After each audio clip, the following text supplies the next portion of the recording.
Assalamualaikum warahmatullahi wabarakatuh. Alhamdulillahirrahmanirrahim. Wassalatu wassalamu ala ashrafil anbiya'i wal mursalin wa ala alihi washabihi ajmain amma ba'du. Alhamdulillah.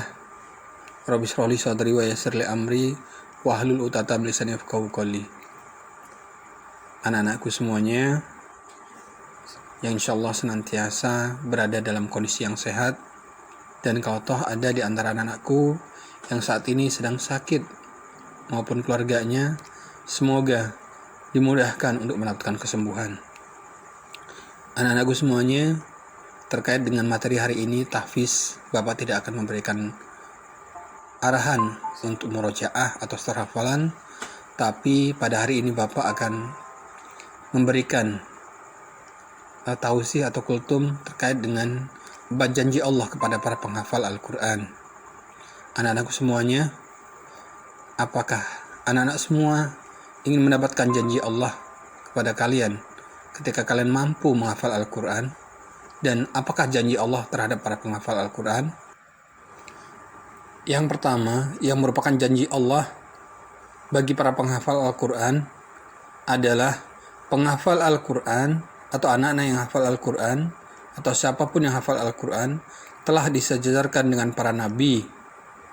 Janji Allah Subhanahu wa taala yang pertama untuk kaum muslimin yaitu menghafal Al-Quran, dan mereka disejajarkan dengan para nabi. Hanya saja para penghafal Al-Quran ini tidak mendapatkan atau tidak dititipkan wahyu oleh Allah Subhanahu wa taala. Hal tersebut sesuai dengan hadis Rasulullah SAW yang artinya, barang siapa yang membaca atau menghafal Al-Quran, maka sungguh dirinya telah menyamai derajat kenabian. Hanya saja tidak ada wahyu baginya, bagi para penghafal. Tidak pantas bagi penghafal Al-Quran bersama siapa saja yang ia dapati dan tidak melakukan kebodohan terhadap orang-orang yang melakukan kebodohan, sementara dalam dirinya terdapat firman Allah. Hadis riwayat Hakim. Yang kedua, para penghafal Al-Quran telah dianggap sebagai keluarga Allah yang ada di bumi. Kaum muslim yang sudah menghafal Al-Quran tentu saja telah diberikan anugerah berupa ilmu. Bahkan karena hal tersebut, para penghafal Al-Quran telah dianggap sebagai keluarga Allah di bumi. Hal ini sesuai dengan hadis Rasulullah SAW. Dalam sebuah hadis disebutkan, sesungguhnya Allah itu mempunyai keluarga yang terdiri daripada manusia. Kemudian Anas berkata lagi, siapakah mereka itu wahai Rasulullah? Baginda menjawab, yaitu ahli Quran, orang yang membaca atau menghafal Al-Quran dan mengamalkannya. Mereka adalah keluarga Allah dan orang-orang yang istimewa bagi Allah. Hadis riwayat Ahmad. Nah, anak-anakku, saya yakin kalian juga inginkan menjadi bagian dari keluarga Allah di bumi ini, di mana banyak keutamaan yang Allah berikan kepada kalian. Nah, yang ketiga, mendapatkan derajat yang lebih tinggi saat berada di surga.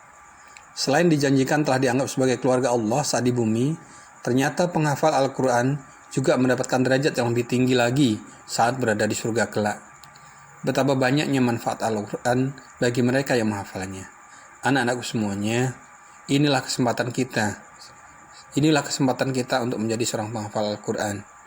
Memberikan syafaat bagi keluarga kita, orang tua kita terutama. Yang keempat, tidak hanya untuk dirinya, keistimewaan juga akan diterima oleh keluarganya. Janji Allah yang terakhir untuk penghafal Al-Quran adalah Allah akan memberikan keistimewaan, tidak hanya untuk dirinya, si penghafal Al-Quran, keistimewaan tersebut juga akan diterima oleh keluarga, terkhusus orang tuanya. Dalam sebuah hadis disebutkan bahwa dari Buraidah Al-Aslami radhiyallahu anhu, ia berkata bahwa ia mendengar Rasulullah SAW bersabda, siapa yang membaca Al-Quran, mempelajarinya dan mengamalkannya, maka dipakaikan mahkota dari cahaya pada hari kiamat. Cahayanya seperti cahaya matahari. Kedua orang tuanya dipakaikan dua jubah kemuliaan yang tidak pernah didapatkan di dunia. Keduanya bertanya, mengapa kami dipakaikan jubah ini? Dijawab, karena kalian berdua memerintahkan anak kalian untuk mempelajari Al-Quran. Hadis riwayat Al-Hakim. Nah, anak-anakku, Itulah 4 janji Allah. 4 janji Allah, anak-anakku semuanya. Yang pertama, penghafal Al-Quran telah disejarkan dengan para nabi. Yang kedua, para penghafal Al-Quran telah dianggap sebagai keluarga Allah yang ada di bumi. Dan yang ketiga, mendapatkan derajat yang lebih tinggi saat berada di surga. Dan yang keempat, tidak hanya untuk dirinya, keistimewaan juga akan diterima oleh keluarganya. Oleh sebab itu, anakku semuanya, sebagai seorang muslim, sudah seharusnya kita untuk selalu mempelajari dan mengamalkan Al-Quran dalam kehidupan sehari-hari, agar Allah Subhanahu wa Ta'ala memberikan keberkahan untuk setiap muslim, termasuk kita semua. Nah, anak-anakku, semangat ya untuk mempelajari Al-Quran dengan menghafal Al-Quran, karena Allah sudah menjanjikan 4 hal.